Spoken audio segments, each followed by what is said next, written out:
really like these 7 to 8 foot wide pathways because they're generous enough for a few people to walk down together, and you can squeeze a vehicle in here too if you really need to, which is quite useful.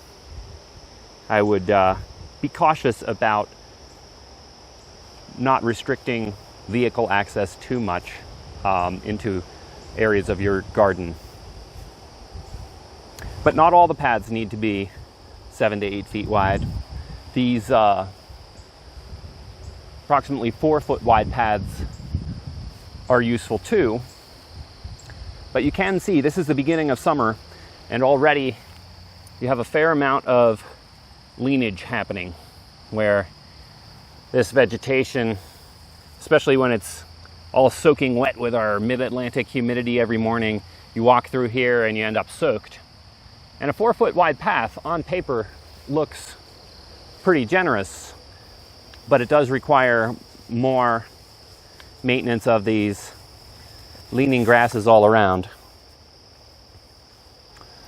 than do the bigger paths. But I think there's a place for both. This is perfectly large enough to get a wheelbarrow into, and a good size for a harvesting access path, but not a main access way.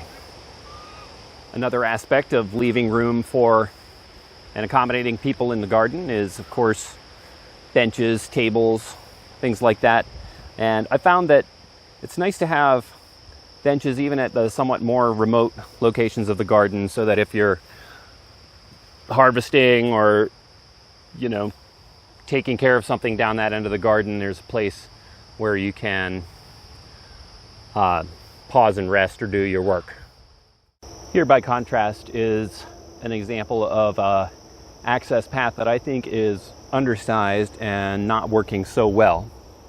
Now, part of this is that these American hazelnut bushes, they sucker and they love to spread, and they have increased their footprint over time.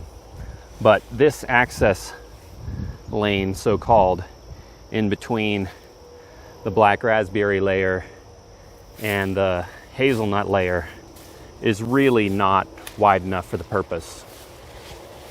You can squeeze in here, but it should have been designed a bit wider. So we will be able to come back in here and move the hazelnuts way back, but I'm thinking we need to move them at least 3 or 4 feet that way to have this be a functional path. All right, so that's a bit better.